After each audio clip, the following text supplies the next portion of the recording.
Let's go, 10 o'clock, bright-eyed, bushy-tailed people, you're wonderful. Thank you for coming out. We'll get going on this. Everybody's here. This is our panel, Classic Stories, New Frontiers. What we'll start with is, these are our lovely panelists. We got Matthew, Charles, Mattie, Conor, and Abby. And we're gonna go, not necessarily down the row here, but we're gonna put up some pages from everybody's works that they're here specifically promoting. Remember, everybody has multiple books, so we'll go with what's out on the table today at this event, and we'll go through them a little bit, and then we'll talk about sort of our inspirations for this and our sort of our cultural touchstones, if you will, and the classicness and so forth. And then we'll have kind of a free-for-all discussion, and if you guys have questions at any time, feel free to, it's a small enough room here, and we're a small enough crowd. You guys are kind of like junior high students that you're like all back there. If you want to come up and be more intimate, you can. So. All right, so let's start with, why not start with, my name is Garth Stein. We'll start with me. I am a writer of conventional novels for the most part. I wrote a book called The Art of Racing in the Rain, which came out many years ago and was made into a film back in 2019. And I had a great idea, I thought, for a book, and I wrote it as a novel, and I gave it to my wife, and she said no. And I thought, well, why not? And she said, I don't get how the legs work. So I found my way to Matthew Southworth, who's a wonderful illustrator and creative and writer of his own, and we started working together on our project, which was the Cloven. So that's me, and let's go down. Why don't you guys just go down the line, starting Matthew with you. Just say a couple words about who you are, what you're doing here, and then we'll get to the photos and your work. Well, good morning. Thanks everybody for coming. It's fun to see this many people this early in the day, because I know you're not just exhausted and fed up yet. But I'm working on it. So my name's Matthew Southworth. I'm an artist, sometime writer, musician. I do all kinds of stuff halfway well. Garth and I got hooked up after I had co-created a project called Stumptown, which was published by Oni as a comic book and then became a TV series briefly before Cloven kicked us in the nuts. And we've been working together on this project for 3 years now? Oh God, it's more than 3 years. Yeah, a long time. But we're on the second volume. The third volume's actually in progress. I guess that's a good enough introduction for now. Hi, my name is Charles Glaubitz. I'm from Tijuana, and I'm the artist, writer from Starseeds. Welcome, and I don't know, what I do, I'm a multidisciplinary artist. I do fine art, illustration, design, animation, comics, anything that has to do with storytelling. That's it. Hi, I'm Mattie Lubchansky. I'm an artist and writer. Most of my work is with a publication called The Nib. Oh, geez. I've done a couple of books. My last book was for Silver Sprocket called the Antifa Super Soldier Cookbook. Boys Weekend is my new book. It's like the first full-length fiction thing I've ever done, and it came out last month. Hi, I'm Conor Stechschulte. I'm the author of the book Ultrasound, which is nominated for an Eisner. Came out last year, and yeah, it was turned into a film and directed by my friend Rob Schroeder, who's in attendance here, which is fantastic. Yeah, I live in Chicago, and I teach comics and self-publishing and printmaking at the School of the Art Institute when I'm not drawing comics. Hello, my name is Abby, and I made this comic book, Emotional Data and Heart-Shaped Tears. And I started making comic books, but now I work mainly in animation. I work on a show called Teenage Euthanasia on Adult Swim, the art director. And yeah, thanks for coming. Okay, great. Well, why don't we start with Charles? Oh my God. Let's take a look at some of the artwork from your, I believe you pulled these from, this is from book 3, this sequence of artwork that you gave us? Mm-hmm. is from book 3. Can you kind of give us an overview of the series and tell us, walk us through these pages and your process and your, what's going on here?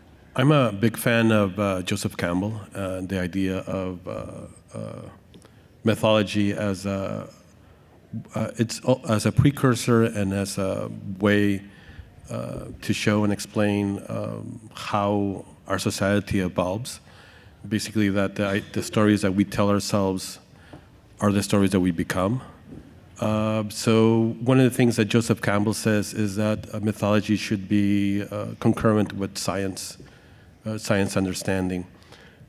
So in my attempt, I try to do a story that it's more of a creation myth of how this world or this universe exists from the beginning of the Big Bang and all the way through the process of how the 4 cosmic forces create particles, charge them, and how these particles become conscious in the process to become these ideas that become beings, these beings when we believe in them. It's just like something you find in the book of Enoch. They're called egregores, which is a being that exists when it's manifested, when a community of like-minded people believe in this, and this being becomes materialized. So basically, it's this psychedelia-induced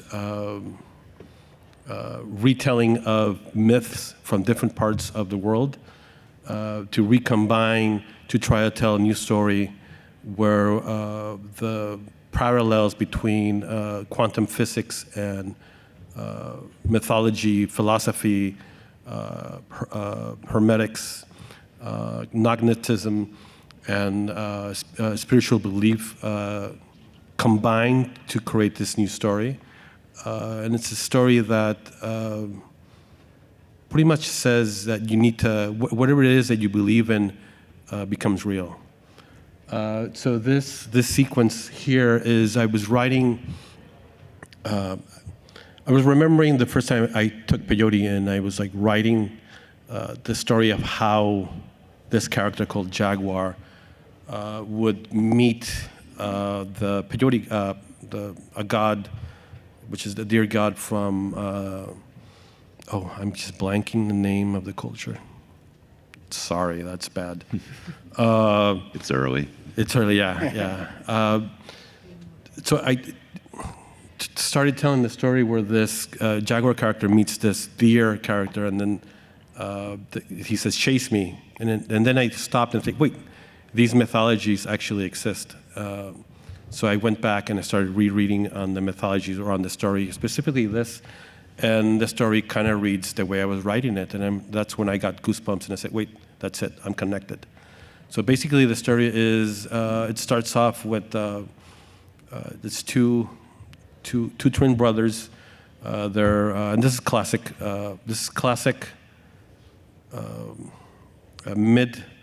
Mid-America, Hopi,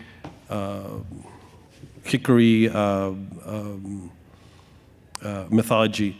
So these two brothers, their town is sick and they need to find medicine, and they're walking in the desert and they find this deer god, and the deer god says, "Chase me and catch me, and when you catch me, I will give you the fruit of the gods." So they chase him, and when they chase him and they catch him, they arrive to this garden full of peyote, hickory, and they begin to eat, and that's the medicine they took. And this is the process of this character going through a process of being, medicated, cleansed, to be able to enter the cosmic world tree, which is the tree or the thing that connects parallel universes between one universe and another.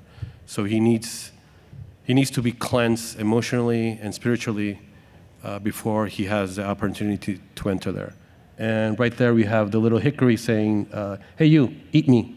Mm-hmm. He jumps into his mouth, and then next page, we see him transform from within outwards.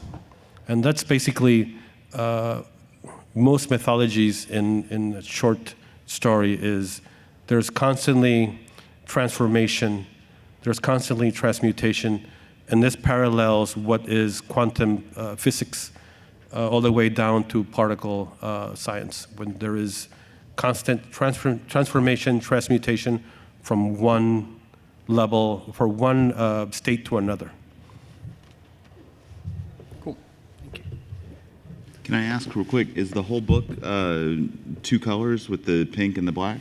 There's 3 books, and all 3 books are 2 colors.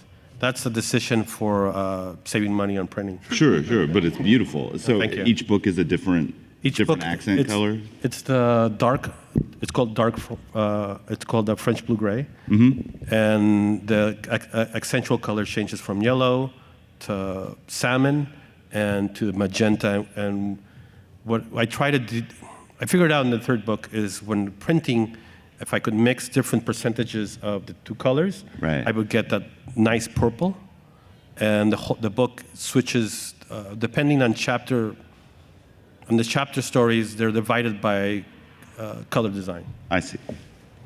Looks cool. Thank you. All right. Conor, why don't we hear about your ultrasound? Yeah, sure. Actually, yeah, what you're talking about with like having spot colors and sort of moving through different parts of the story kind of dovetails with how I approached this book, which was, it was originally printed in risograph editions. So I knew I was working with a sort of limited palette. Risograph printing has like a sort of limited set of colors that you can use for it. And I use those to sort of code different realities within the story, whether they're like a shared reality or a subjective reality for a character or a memory or something that's been tampered with. And so my book is a story about these 2 folks, Glenn and Cindy, who have a romantic encounter early on in the story, and as the story goes on, they realize they're sort of test subjects in a mind control experiment. And yeah, in this, I picked this set of pages so that you could see, like, this is sort of like a number of these different sort of like levels of reality or experience colliding. Yeah. So this is another character that's sort of like a scientist character who's trying to help them escape. And then this sort of like memories and contesting with what's been a sort of implanted or manipulated memory for this character, Glenn. And there's an interesting technique that, like, sometimes you erase dialogue, and yet it can the ghost can still be seen. And so that's kind of like, when I was reading it, I was thinking, that's so like aborted internal thought that we all have. You know, It's like, okay, I'm not going to say this out loud, kind of thing, which is a very kind of cool effect you have. Yeah, or it's like an overwriting or something, and sometimes they collide, and yeah. Cool. Yeah. All right. Mattie. Yeah. Boys Weekend. Yeah. So this is my new book out from Pantheon now. So it's about, it started out as a very personal story about me, but then it very quickly spiraled into like a sci-fi speculative fiction thing, horror mishmash, about a trans feminine person who, a little bit after they come out, have to go be their old college friend's best man at a bachelor party weekend. And it happened to me in Vegas, but I wanted to sort of set it in as unmooring a place as possible. So it takes place a little bit in the future, and it's sort of a like seasteading libertarian hell island in the Atlantic called El Campo. And I wanted to sort of, this is the first you see of the every day of the trip as a chapter of the book. And I sort of wanted to show these pages because it was like an introduction to the setting, really. I wanted to make it as overwhelming as humanly possible in a way that I was thinking a lot about. There's a book, one of my favorite books, called The Dispossessed by Ursula Le Guin. And so much of that book is about basically an anarchist from the moon encountering capitalism for the first time. And I kind of felt that way when I went to Vegas for the first time. I'm just sort of like, oh, I've never really experienced like commerce. I've never been to America in my life, like I don't. So it was this completely, I really wanted to just demonstrate. And thinking about color, like I just put every color I could think of on the page, basically on every page of the book. Yeah. And sort of it's like and there's other things that are folded into it, sort of like the hell of being alive now as much as possible. And there's sort of like a mandatory security and information video that they're watching on the plane as they land in this place. And you're sort of introduced to basically the amount of money they are trying to extract from you. And also there's some like surveillance stuff in there. Yeah. You see there, it's like they confirm that you've read the terms and conditions because you looked at it and you're now subject to them. Yeah. Eye contact. Yeah. Yeah, brilliant.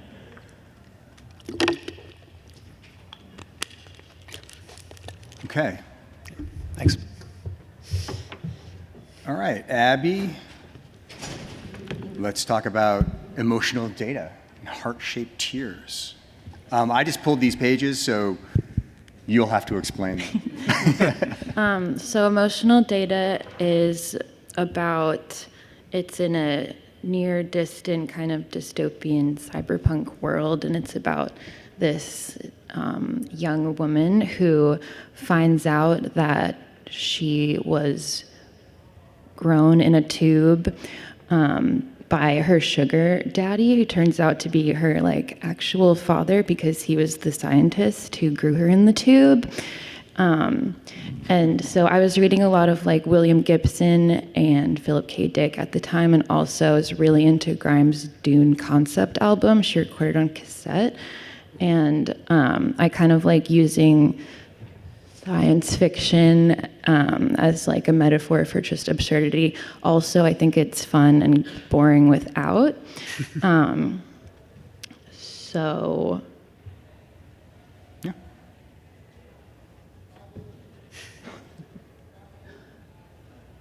oh yeah. So she gets herself in this situation where I was dealing with like some, I don't know, big companies and networks at the time. So she gets like called in by like the Capitol, and she gets herself in this situation where they need her because she was grown in a tube to like be kind of like the prophecy to fix the world, but she doesn't actually really care. She really just cares about her boyfriend texting her.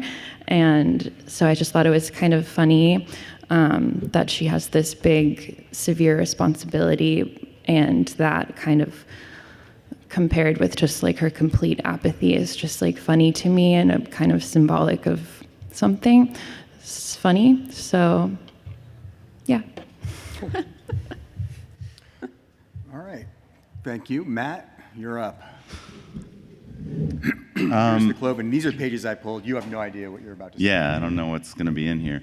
There's some interesting parallels with the previous book because there's also a character grown essentially in a test tube. It's like a large yellow test tube, but not by his sugar daddy, which is too bad. That was a better idea. So essentially, our book is about it's about somebody discovering who they really are and finding that there's a mystery to all of us. Imagine if you found out that your parents aren't your parents, your brother's not your brother, and everybody that you ever loved has been lying to you your entire life, which is strangely what I really cued in on when I read the script.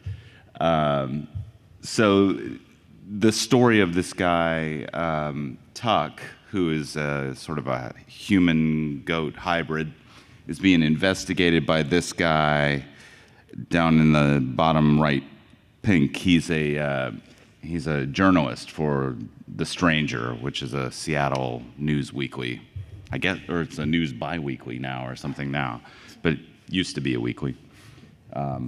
And he's gradually learning that he's in big trouble. He's finding out a lot more than he wants to. So I pulled these pages just for also to show sort of the color application that Matt uses. Right. We do have, I don't draw. I write a script, Matt takes it, and then we kind of go back and forth about it, and he comes up with, these kind of wonderful images, and I say, that's exactly what I was thinking.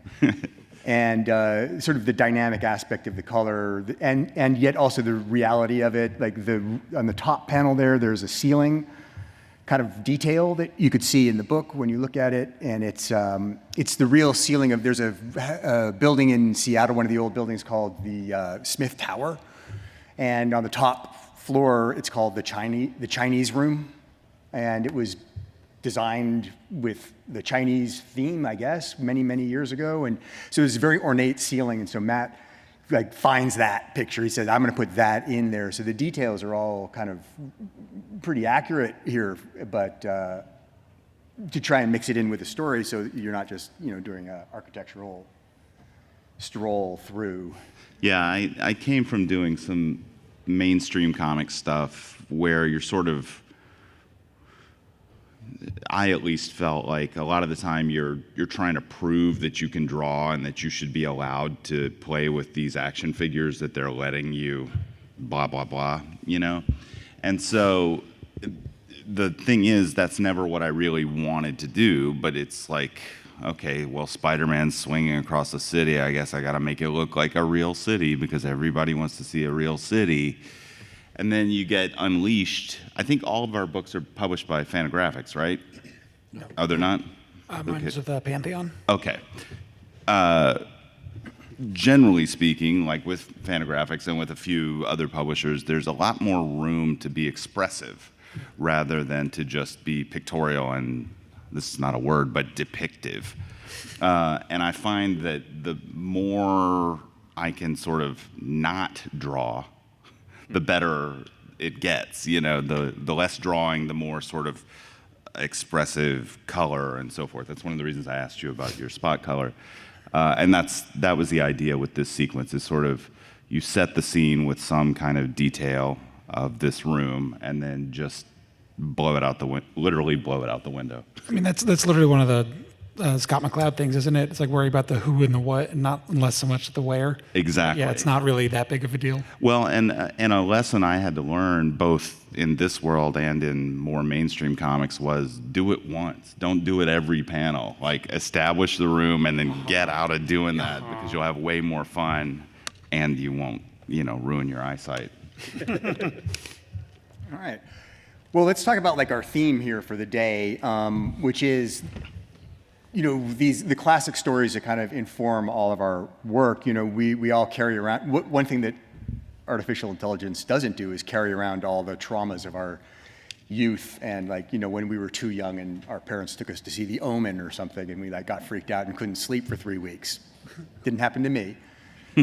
But what are some of the touchstones, the cultural touchstones? Charles, we know about you. Clearly, you've already talked about all these things, but how does that, everybody else, for instance, in terms of maybe some of the classic stories of that you've encountered throughout your lives? Easy one for Matt and me would be, the classic Frankenstein story. You have a creator who's created something, and then the thing maybe doesn't want to necessarily have been created or doesn't want to listen to the creator. And so that's a great universal theme that then everybody gets, right? Everybody kind of can tune into that and can see where you're playing with that. Especially in the age of AI. The Frankenstein story couldn't be more present. I feel like everybody in this room is a little bit afraid they're about to be replaced by something that doesn't have a heartbeat. Or at least maybe I'm just talking about myself. So could you anybody come up with or talk about any sort of inspiration for your work, or be more explicit about it if you like to? To me, was Star Wars, from 73. So I think I was 4 years old when I first saw the first movie, and the idea that there was some invisible thing holding the universe together really freaked me out. So I spent a lot of time trying to figure what that was out. And then I think in my teens, It was Jodorowsky's El Topo and Sacred Mountain. And that's when I started, I guess, searching for why we're here or what's the purpose or something. And then when I got older and started experimenting with drugs, then it all made kind of sense. I was thinking a lot. Yeah, I mentioned The Dispossessed, but also Alien is a very favorite old movie of mine. Just the way, I mean, there's a sequence in this book that is a semi beat for beat thing from Alien. It's fine. But then just the idea, I love the way that the corporate structure is sort of folded into the horror of that story. And then more recent things, the work of Gretchen Felker-Martin and Carmen Maria Machado in terms of being able to talk about queer and specifically trans stuff with Gretchen's book through horror because it's always that horrors talks about horror, not horrors. Great horror media talks about current anxieties in society, there's a lot of anxiety around just existing in the world, and it's a really good way to sort of manifest it, especially working in a visual medium. I think you could really sort of zero in on the terror of just going outside in some places. Yeah, totally. I relate to that. Yeah, I think the sort of science fictional aspects of ultrasound are extrapolations of just like everyday experiences, like dealing with bureaucracies and power, or even things like, patriarchy and like traditional gender roles, and the way that we are sort of thrust into these systems, and the way it's hard to find freedom or liberation from those systems. And so, yeah, I mean, you mentioned Philip K. Dick. That's a huge influence on my work, and specifically for ultrasound, also the book Secret Rendezvous by the Japanese author Kobo Abe was a huge influence.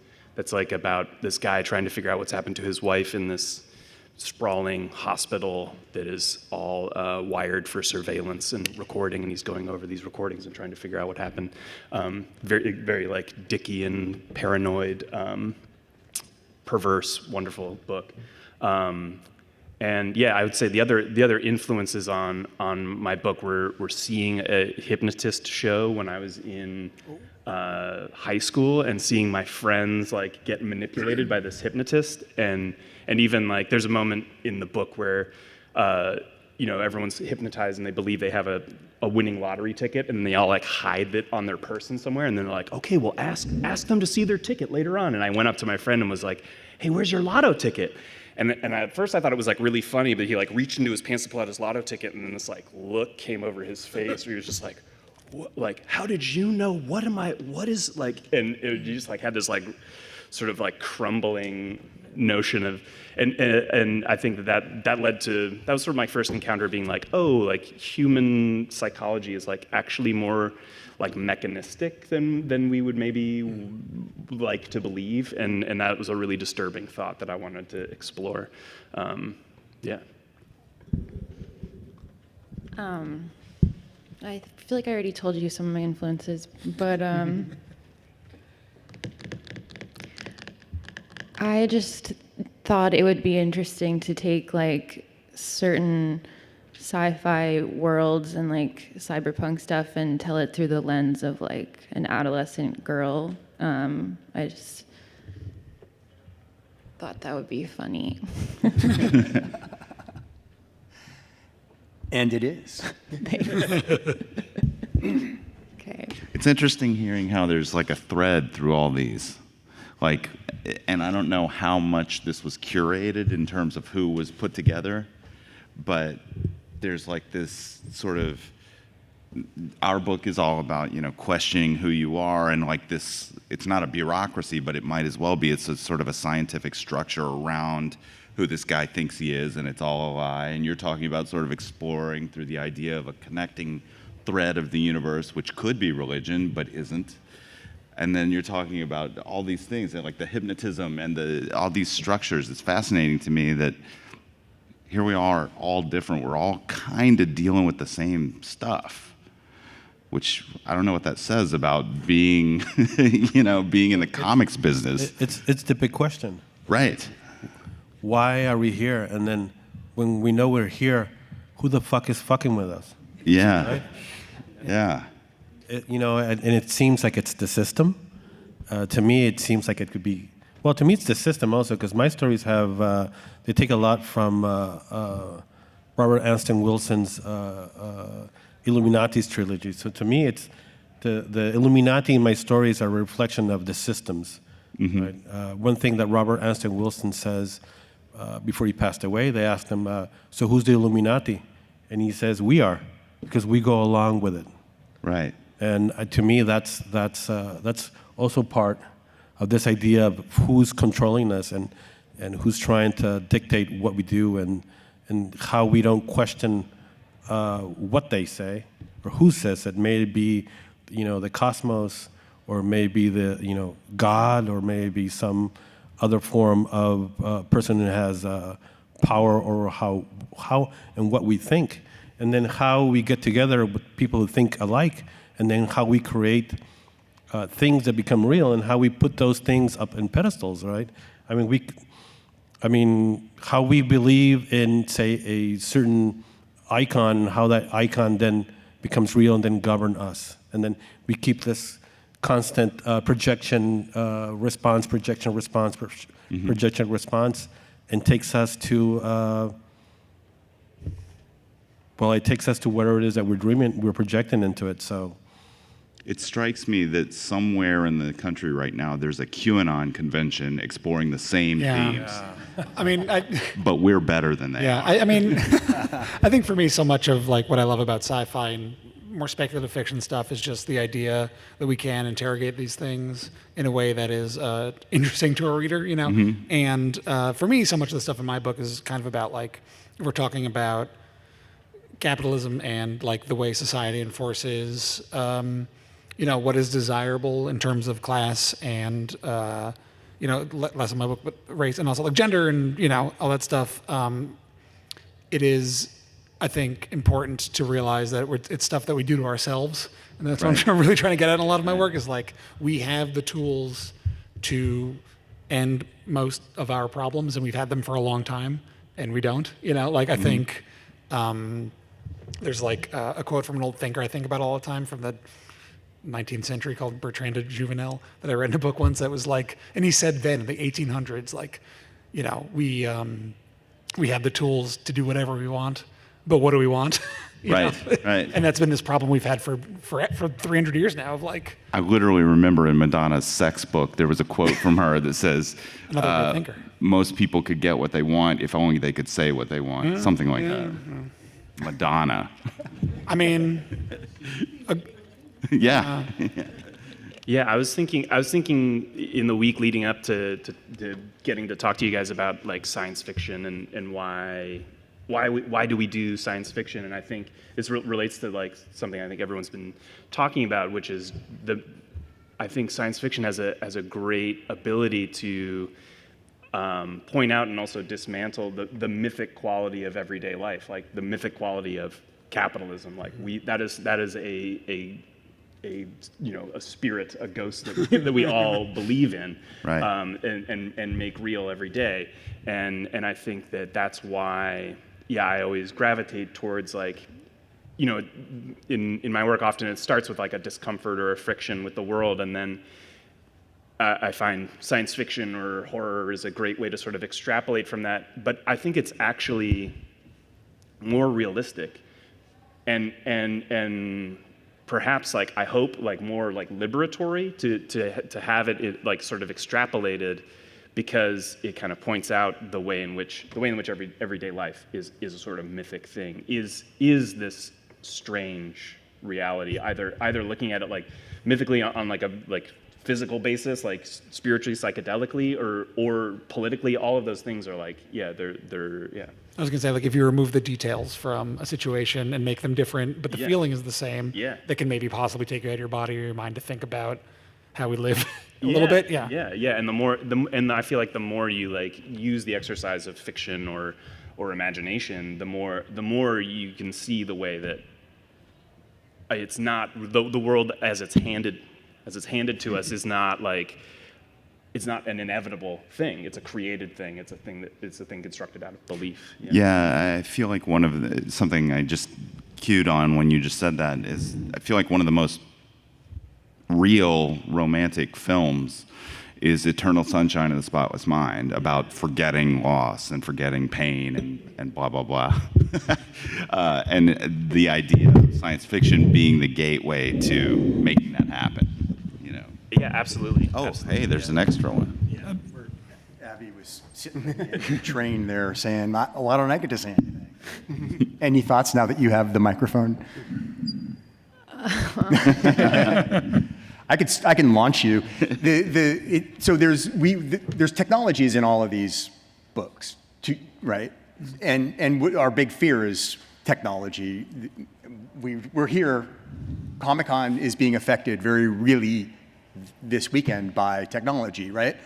Artificial intelligence, the writer's strike.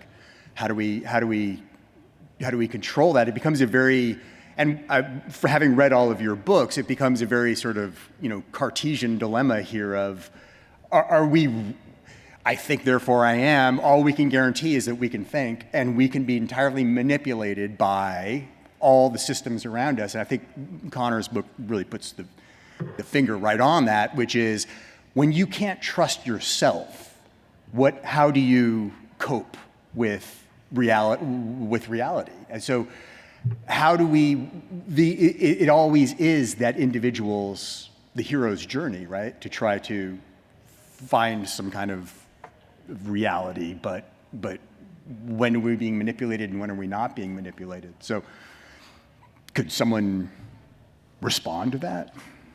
Well, okay. In my story, we're being manipulated by the 4 cosmic forces.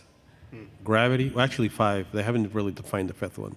So it's gravity, strong force, weak force, electromagnetism, and trying to figure out how each force has a specific job that creates a certain either charge, a certain particle. So like something that I've learned is like each force has messenger particles.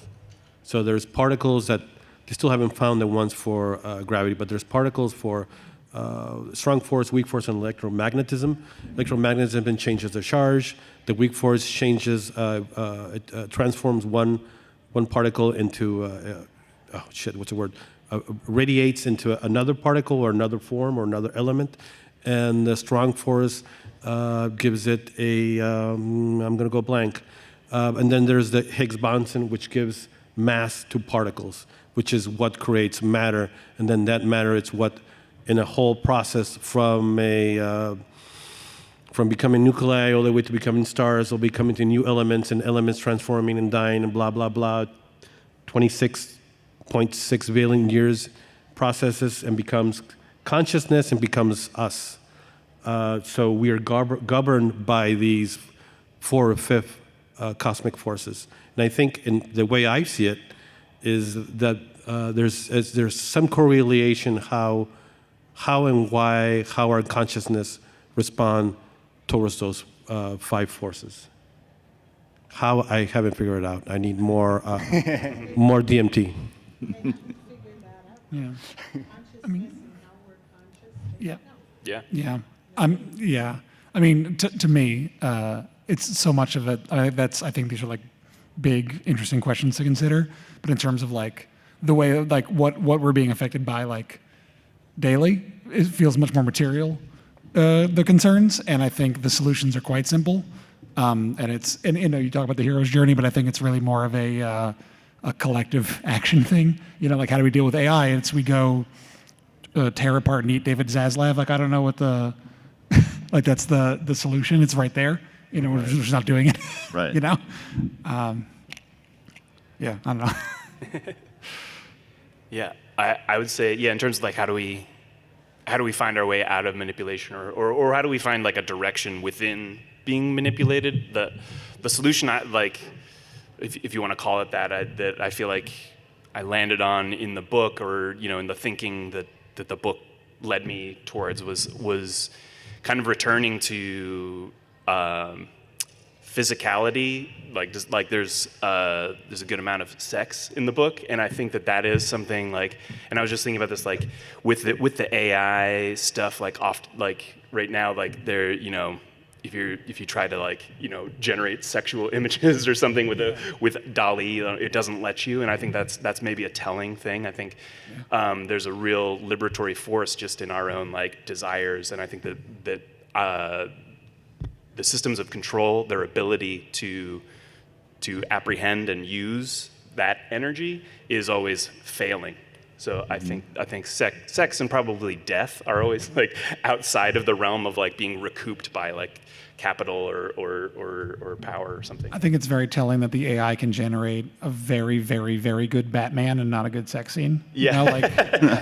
Yeah. And I think one of those is the future of making art, and one possibly isn't. Hell yeah. Yeah, I found, I'm curious, do you do your work on paper? Me? Yes. Yeah, absolutely. Yeah, so I did some digital work, and it was fast, but I found that when I was done drawing digitally, I didn't feel like I'd done anything. Right. I somehow physically needed the piece of paper that I could go, that's terrible, I don't want to look at it, and put it behind me to feel like I'd accomplished anything. So you talk about going back to physicality. I found that the more I do that, the more choices I make to just sort of put away the phone, the iPad, blah, blah, blah. I feel healthier. Yeah. Well, Abby, I feel like your work deals a lot with that, human sexuality and human frailty, kind of coming up against the, larger ideas of power or technology or something. Yeah, in emotional data, so the main character's name is Tink, because when she was a test tube baby, she would tink on the glass, tink, tink, tink. And everyone kind of in the story is lying to her, everybody, good and bad, is just kind of a fraud, and she, the whole time, just doesn't buy any of it, and so that's kind of why it makes sense to her why she would just be whatever, the world's ending, but I just want to text because this is all bullshit anyways, and then she ends up reaching a apex of frustration and kind of sacrifices her own physicality by through her little robot bear who she connects and actually uploads the emotional data, and then transforms into her next physical phase and frees the slutty robot, and they leave the planet, and just they're let's go repopulate, because why not? So yeah, in terms of manipulation, that's a really big theme in my book, because it's everywhere, even no matter what, I think people I used to think a lot about the concept of selfishness and self-seeking, if people are doing good things only because it makes them feel good, isn't that selfish? And it's isn't it kind of selfish to ruminate on that, whatever, I'm kind of results oriented, so it's just coming to terms with the fact that it is what it is, everything's full of shit, whatever, but how can we move on? And that's kind of what that's about. I don't know. The self is really at the crux of all the books up here. What are we? Do we have agency as an individual? Does it matter? We all think that we're people, right? We all think we're individuals, and we make our decisions, and we do our things, and we make our choices, and everything is free will. And yet, we look at some of the technocracy and so forth, and the manipulations of our social structure, and they already knew we were going to buy that. Apple already knew I was going to order that, and Amazon already knew I was going to order this, and they've already anticipated all of it. So do I have free will or not? And I think that essentially is kind of the most horrific question of our science fiction horror ideas, right? Come on, Matt. I agree. Yeah, it does seem like there's something. I was thinking, as Abby was just talking about this, I was thinking about 30, 40 years ago, this panel would be about space travel. And now we're all talking about the self. Instead of it being outward escape, it's all like almost at least to me, it feels like it's self-protective. Like, do I have a thing that is my own, that I'm allowed? You know, we talk a lot about sort of with regard to sexual abuse and so forth, the idea of agency. And I don't mean to trivialize sexual abuse when I say this, but it feels like we're sort of talking about agency within bureaucracies and within structures, and like, what do we own of ourselves? Yeah. Which scares the shit out of me. Yeah, frankly. I think it's like society sort of is, you know, things ebb and flow, but it feels very crumbly right now. You know, like I think we're still dealing with the effects of a multi-year sort of like event where almost every structure around us completely failed, didn't care, and told us to get back to work, you know? And I think even before then, people's material needs are not being met in any way in the supposed most powerful place in the history of the world. And I think it's very easy that people are feeling very alienated, they're feeling very enervated, they're feeling like it feels like the world is ending all the time. And of course, why would you not start then worrying about, well, what kind of straws can I buy? Or like what can I do with just me sitting around to fix this? And you know, like I think that's why I try to think more structurally, you know. Yeah. I think I come from Mexico, so everything there has never worked. Institutions have been corrupt. It's a beautiful country with really shitty government for the past 100 years. And what I'm listening is, you guys actually believed that you guys had a country that worked, and now are seeing. I guess from my perspective, being from Mexico and looking at the United States, it's always been this way. It's just the truth has been more.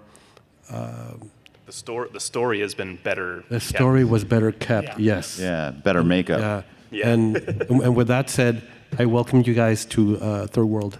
Yeah, thank you very much. Third World status. All right. Well, we're out of time, so you don't have any questions.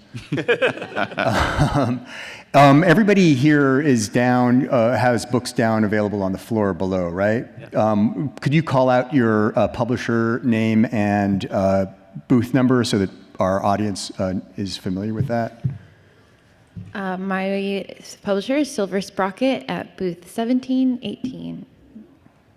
I'm with Fantagraphics. Do you guys know what booth? 1721, Fantagraphics. 1721. I'm kind of in the middle of the right down there. I'll be doing a signing right after this too, if you want to come. Me too. Come get the book. Yeah. I'm signing. Oh hell yeah. Yeah, we're sharing the table. There are signed copies of my book that I signed yesterday at the World of Books, which is the big PRH booth at 1514. Yeah. And yes, Matt and I are doing a panel later this afternoon if you'd like to hear more about the Cloven, and we have a signing later this afternoon at Fantagraphics booth 1721. Please, if you were intrigued by any of these books, the best thing that you could do to show your enthusiasm is to purchase a copy, perhaps two, one for a friend. Yeah.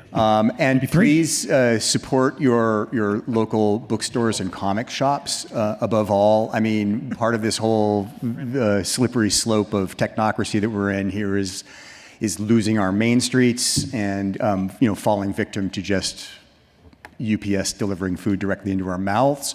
So let's keep our main streets going. And thank you so much for coming out, and please enjoy the rest of your Comic-Con experience. Thank you, Garth. Thank you.